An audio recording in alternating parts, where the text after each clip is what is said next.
बिस्मिल्लाहिर्रहमानिर्रहीम। अस्सलाम वालेकुम। रब्बि ज़िदनी इल्मा। ऐ अल्लाह हमारे इल्म में इजाफा फरमा। बच्चों में आपका मुअल्लिम sir Naveed Naqshbandi Urdu O level syllabus बी के एक नए सबक के साथ एक नए मौजू के साथ आपके सामने हाजिर हूँ। हमारा आज का मौजू है खत नवीसी गैर रस्मी यानी इनफॉर्मल लेटर। जैसा कि बच्चों आप लोग जानते हैं कि इनफॉर्मल लेटर या गैर रस्मी खत ये पेपर 1 का सवाल है O level Urdu syllabus B का, और सवाल नंबर 2 ये आता है और इसमें कुल नंबर होते हैं 20 और अल्फाज की हद यानी वर्ड लिमिट होती है 200। हमारा आज का सवाल है, आपने अपने कलमी दोस्त के शहर मुल्क की सैर की है। एक खत के जरिए अपने वालिदैन को इस सैर के बारे में तफसील से बताएं। अब बच्चों देखें, कलमी दोस्त कहते हैं पेन फ्रेंड को या पेन पैल को, एक ऐसा दोस्त जिससे आप पहले नामिदे हो और अब इस सवाल से पहले हो रहा है कि आपने उससे मुलाकात कर ली है और आप उसके मुल्क गए हैं।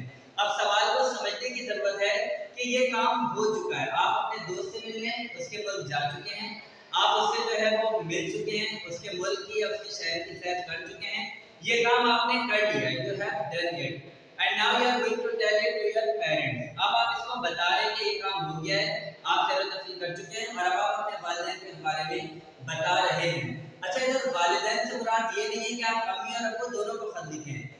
आपके ये इट्स अप टू यू कि आप अपनी अम्मी जान को खत लिखें या अपने अब्बू जान को खत लिखें, किसी एक को खत लिखना है। अब देखिए इस खत में आपको लिखना क्या है, हम आगे बढ़ते हैं बच्चों। इसके अहम नुकात क्या हैं, आप अपनी वालिदा या अपने वालिद को बताएंगे कि आप अपने दोस्त से मिलने का, आपके दोस्त का क्या नाम है, और आप जो है जाहिर है कि एक बात समझने की है कि आपके वालिदैन को ये बात पता है। जाहिर है कि कोई वालिदैन के परमिशन के बगैर तो नहीं जाता, इसका मतलब है कि उनको पता है कि आप गए, लेकिन वहां पर क्या क्या हुआ क्या क्या नहीं, ये चीज अब आप उनको बता रहे हैं। तो आपने बताया है कि अम्मी, आप भी शुरू कर सकते हैं। अम्मी, जैसा कि आप जानती हैं कि मैं अमेरिका गई थी और मैं अमेरिका गया था अपने दोस्त से मिलने, अपने कलमी दोस्त से मिलने, तो ये सब आप शुरू में लिखेंगे।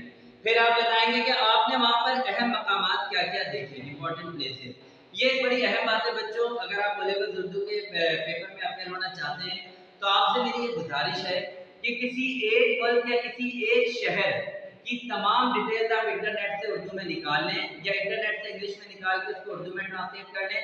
उस शहर या उस मुल्क की क्या अहम बातें जो आपको याद करना जरूरी है।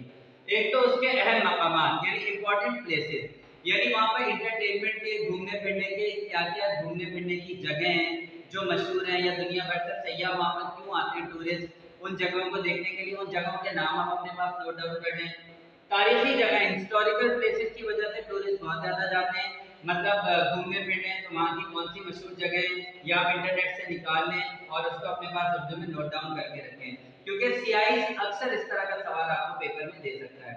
रस्म रिवाज, जहाँ घूमने गए वहाँ के लोगों का कल्चर क्या है, क्या कपड़े पहनते हैं, क्या उनका खाना पीना है, उनकी जुबान कौन सी है, मजहब कौन सा है, उनका ज़ाती ज़िंदगी लाइफ स्टाइल क्या है, ये सब।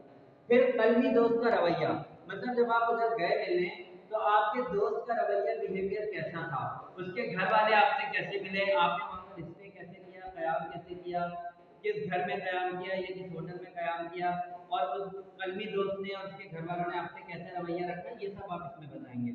फिर आप कुछ मसाइल या मुश्किलात, देखें ऐसा नहीं हो सकता कि आप कहीं तफरीह करने जाएं वहाँ पर कोई भी प्रॉब्लम पेश ना आए, स्पेशली जब आप दूसरे मुल्क में जाते हैं, तो आपने कुछ मसाइल बयान करने हैं। वो मसाइल क्या हो सकते हैं, आप कह सकते हैं महंगाई ज़्यादा थी, या आप कह सकते हैं कि सड़कें खराब थी, या कुछ और लोगों के रवैये में कुछ आप जो है वो कह सकते हैं कि उनका रवैया बेहतर नहीं था।